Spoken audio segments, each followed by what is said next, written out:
Well, it is now time to talk about the first ever sequel of the Marvel Cinematic Universe, but unfortunately, it's a sequel that to me is weaker than its predecessor. Yo, dudes, the Empire's pretty chill. Maybe you could, join it or something.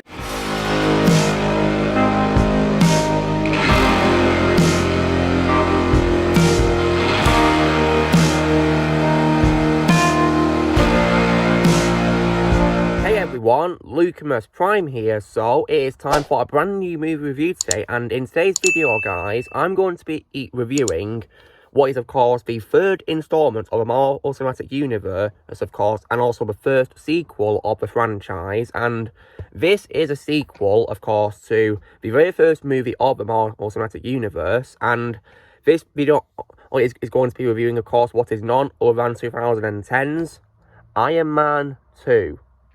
Directed once again by Jon Favreau, who directed, of course, the first movie.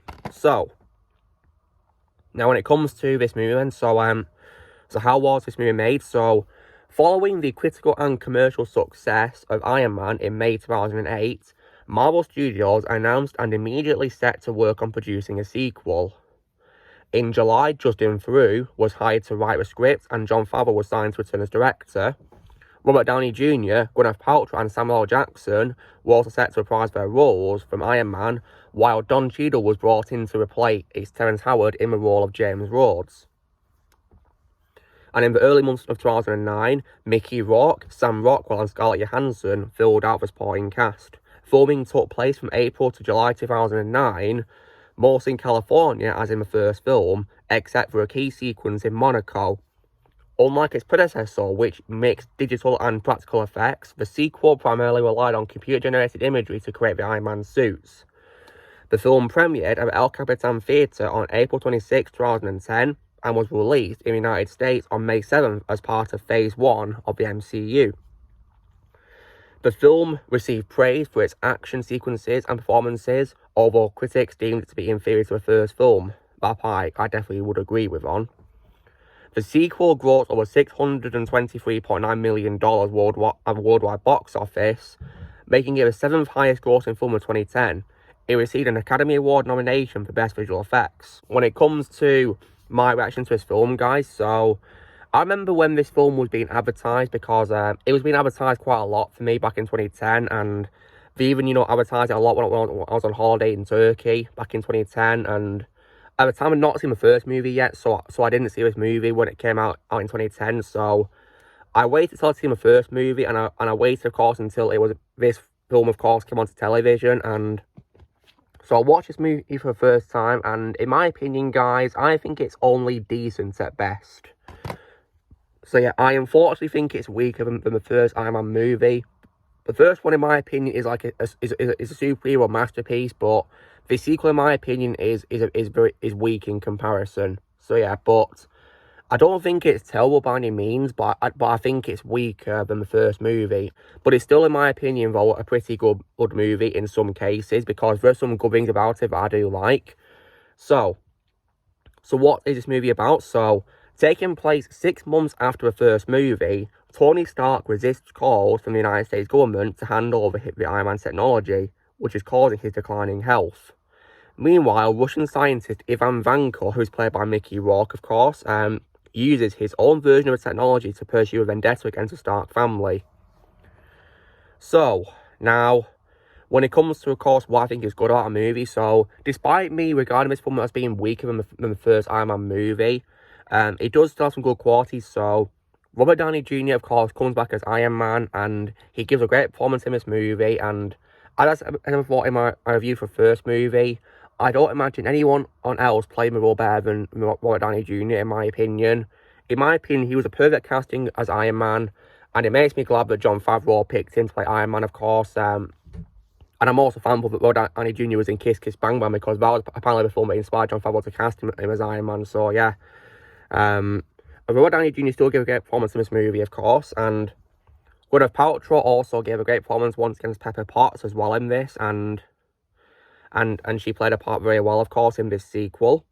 And also returning from the first movie is also, of course, the legendary Samuel L. Jackson as Nick Fury, and I like how this film gives him you know, a big supporting role in this, because if you guys see him first movie, he only appears, of course, in a post-credit scene, whereas thankfully in this film he gets a supporting role, which I was happy about. And yeah, Nick Fury is definitely my second favourite role of Samuel Jackson, behind Mace Windu in Star Wars, and he's definitely, in my opinion, the best Fury of all time. And I love his casting, because if you guys are aware of the Ultimate Comics of Marvel, Fury's likeness in those comics is based on Samuel Jackson with his permission. And he's of course now playing in the MCU, so yeah, perfect casting right there. And also as well, when it comes to other returning characters as well, the director of the movie, Jon Favreau, reprised his role as Happy Hogan, who is Tony Stark's bodyguard and chauffeur. And also returning as well is Clark Gregg as Phil Coulson, who is a S.H.I.E.L.D. agent, of course. And Coulson is definitely a good character, in my opinion, created for the MCU, a likeable character. Leslie Bibb also came back as well as Christine Everhart as well. And when it comes to returning characters, of course, Rhodey, of course, comes back in this film, but he's no longer played by Terrence Howard. He's now, of course, played by Don Cheadle. And while I do miss Terrence Howard, of course, in this movie, I still think Don Cheadle was great as Rhodey, in my opinion, and I grew to like Rhodey a lot more and more in the movies, of course. And yeah, I think he played his part very well, in my opinion, in this movie. And so yeah, I do miss Terrence Howard, but Don Cheadle, you know, I've grown to love a lot as Rhodey, as I've seen him, of course, reprise his role more and more. When it comes to the new supporting cast, as well as Nick Fury, of course, having a supporting role, I definitely, of course, love the addition of Scarlett Johansson as Black Widow. Well, of course, who is posing as Stark's new assistant, who is an undercover spy for S.H.I.E.L.D. And I consider Black Widow to be my all-time favourite role of Scarlett Johansson. And she was definitely another example of a perfect casting for a role. And she played her part so well in this movie. And definitely embodied how I'd imagine Black Widow to be portrayed, of course. Definitely, in my opinion, perfect casting. And this film, she was really good. And she apparently wanted to play her part really badly, so that's why she dyed her hair red before she was, you know, she got the part, because she wanted to play the role so badly. So yeah. And you know what, I can't blame her, because I think she was a perfect casting for a role. And she had lots of cool moments in this movie. Like, I definitely loved her fight scene at the end of the movie. Like, that was definitely brilliant, in my opinion, very well choreographed. One of the reasons why I don't think the movie's tell by any means, of course. And also as well, when it comes to other characters who are introduced, I like how this film also introduces us to Tony's father, Howard, played, of course, by John Slattery in this movie. And yeah, that was definitely, you know, a good casting for a role. Or John Slattery played Howard Stark really well in this movie. And I also, as well, liked the appearance of Gary Shandling as the United States Senator Stern, who wants to take Iron Man's armor and take it to the government, of course. And Paul Bettany, of course, also reprised his voice role as Jarvis, who is Stark's AI in this movie. And that's definitely my favourite role of Paul Bettany, and he does a great job voicing Jarvis in this. And when it comes to other great things about the movie as well, the movie also has some pretty cool cameos as well in this, what I like to talk about. So I think one that I definitely got to talk about is, of course, the legendary Stan Lee, who of course appears as himself in this, but it's a pretty funny cameo, because like the first movie, he gets mistaken for someone else. In this film, he gets mistaken for Larry King, which is hilarious. And yeah, rest in peace, Stan Lee. You're an absolute legend. And of course, rest in peace to Larry King himself, because he passed away a couple of years ago. Yeah, rest in peace. And there's also as well a pretty special cameo appearance in this movie as well, because in this movie, yeah, there's a scene where Iron Man saves a boy from a drone, and the boy's wearing an Iron Man mask, and so Oni, of course, then says to him, "Nice job, kid." And he's, of course, played by Jon Favreau's son, Max. And what's pretty cool is that it was later confirmed that this child is actually Peter Parker when he was a kid. So, like, wow. So it's pretty cool that, you know, they show that Peter Parker's been there, you know, since pretty much the beginning, really. Like that, really. So that was definitely, you know, a pretty nice detail there, really. And I think it worked well because we couldn't see his face due to wearing a mask. So you could put any you know, character under that mask, couldn't you? And Spider-Man could probably be a good option, really, of course, yeah. When he was a kid, of course. So, yeah. And as well as, of course, the cast and stuff like that as well. I also, as well, or definitely think visuals in the movie are very good as well. For what it's worth, in my opinion, the CGI in this film is really good for its time, and definitely, in my opinion, far better than whatever the hell's happened to the MCU in recent times that were with CGI. Like, the CGI in recent times for the MCU is absolutely embarrassing, in my opinion, but the CGI in this film, for what it's worth, is really good, and that's why I don't think the movie's terrible by any means. The CGI and the visuals are really good, in my opinion. And so yeah, I still think, you know, the visuals, like for example, like in the fight scenes and Iron Man's armor and stuff like that, and I think as well the transformations into a suit are also very well done as well, in my opinion, very well visualized. And in addition as well, I also like the music in this movie, which is of course composed by John Debney. It was good music in my opinion, but personally I do prefer Ramin Djawadi's music from the first movie, Evo, to be honest. But this music, for what it's worth, was still really good in my opinion. And so, and as well as that, the story, for what it's worth, is also decent as well in my opinion. Because it's all about, a character wanting a vendetta on Iron Man, of course. So, I guess that's a decent story, really, in my opinion. And speaking of course, the father of a villain, Anton Vanko, of course, is played in this by Yevgeny Lazarev, who I, of course, as well, who I know for being the voice of Ivan Zakhaev in Call of Duty Modern Warfare, the first game. So, yeah, I think he, was good what he was given. May rest in peace, because he passed away in 2016. So yeah, and so the story, for what it's worth, was decent, and the film also has a very exciting as well post-credit scene as well, because at the end of the movie, we see, of course, Phil Coulson reporting the discovery of something in a crater in New Mexico, and that something, of course, is none other than Mjolnir. So that was definitely a very exciting setup for the next film in the franchise, which of course was 4. So like, wow, that was definitely very exciting, wasn't it? So yeah.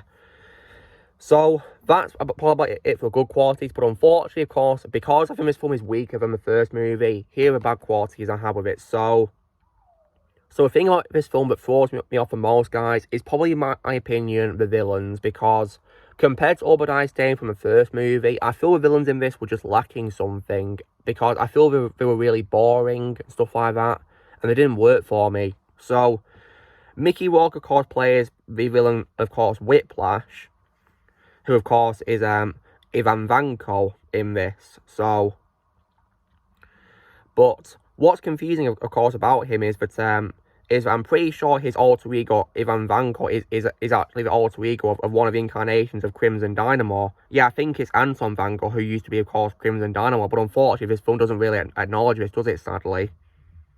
So yeah, so it's pretty confusing, really, of course. But unfortunately as well, I think Whiplash was quite a boring villain in my opinion. Pretty bland in many cases. I mean, Mickey Rourke's a great actor. I mean, I love him much better in Sin City, where he plays Marv. I think that's my favourite role of Mickey Rourke compared to this. But yeah, I feel that, in my opinion, Whiplash was a pretty bland villain in this movie. Definitely, in my opinion, a lot weaker than Obadiah Stane from the first movie, in my opinion. And also, as well, I also did not like Sam Rockwell as Justin Hammer either, in my opinion. I think he was also, in my opinion, boring as well. Like, if you were to ask me what he did wrong in this movie, what he did wrong was he once made me fall asleep. And I'm not kidding, because when I first saw this movie when I was a kid, guys, on television, I actually fell asleep because the villains, in my opinion, were so boring. And last night's rewatch also further cemented my opinion, because last night when I was rewatching a movie, I was on my PlayStation Vita playing Lego Batman 2 on it because I was so bored. I don't like to come off the Vita to watch, of course, the intense action scenes in this movie. But yeah, the villains, in my opinion, were really boring. And Sam Rockwell, I do like in other roles. For example, my favourite role of his, of course, is from The Green Mile. And I do also like his voice work in The Bad Guys as well. He's also in other great things too as well. But I feel that in this film, it's probably my least favourite role of his, because Justin Hammer, in my opinion, was a very bland villain.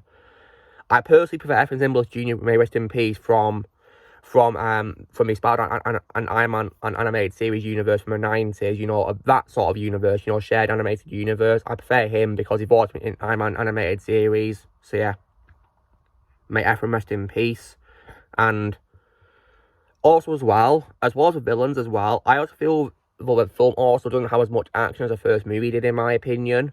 I feel some scenes drag on a bit way too long because this film is 125 minutes, and in my opinion, the pacing is pretty slow in some cases, mainly because of the boring villains, and also because there isn't very much action scenes. But for what they are worth, the action scenes are somewhat decent, though, in my opinion.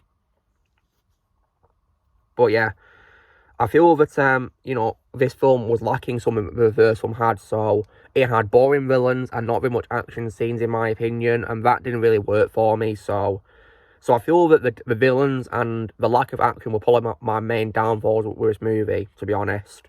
But for what it's worth, though, Iron Man 2 is somewhat of a decent sequel, in my opinion. Like, I don't think it's terrible by any means, and I would also gladly rather watch this over Iron Man 3, in my opinion, because I'm not a fan of Iron Man 3, guys. I don't even know what that movie even needs to exist, because it doesn't even add anything new to MCU at all. It changes nothing with it, so yeah. This film, however, in my opinion, is important, despite being weak, because it does introduce Black Widow to a franchise, of course, and it gives Nick Fury a supporting role. And, of course, the ending of the movie in the post-credits, of course, is setting up Thor as well. So, this film, for what it's worth, is important to watch, of course. So, yeah, very important, and because it introduces Black Widow, and it sets up Thor as well. So, yeah, and for what it's worth, though, Iron Man 2, in my opinion, is a decent movie, but it, in my opinion, lacks what made the first movie a masterpiece because of the boring villains and also not very much action. And the villain, like Whiplash, in my opinion, also doesn't have very much screen time either in this movie, which is also a bad quality. So, like, if you want to make him a great villain, you should give him plenty of scenes to show how great he is as a villain, but unfortunately, he didn't have very much screen time in the film, sadly. So, yeah, I feel that, you know, this film, you know, had very weak villains compared to the first movie's villain of Ironmonger. Because Ironmonger was a far better villain, in my opinion. Way better villain. So yeah, but nonetheless, I think Iron Man 2 is a decent movie at best, in my opinion. And I would still also rather watch this over whatever else happens to the MCU nowadays, for sure. After Spider-Man No Way Home, of course. Absolutely.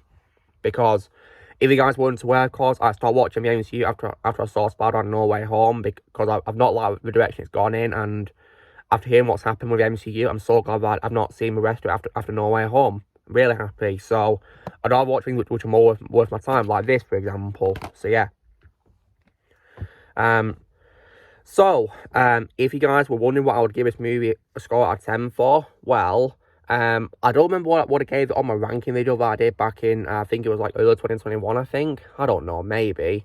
But now, after last night's rewatch, I still think this movie is only decent at best, and if I was to give it a score out of 10, I'd probably give it a very decent score of 6 out of 10. That's what I'd give it. So guys, this is me doing my review for 2010's Iron Man 2, the first sequel in the MCU. So you know the drill, guys. Be sure to give this video a like. Also, be sure to let us know in the comments what you guys think of Iron Man 2. Leave in the comments below what you guys think of it. Also, be sure to join Team Prime by pressing subscribe in the future. If you would like to be a member, you can join using the piece or description. And I love you 3000.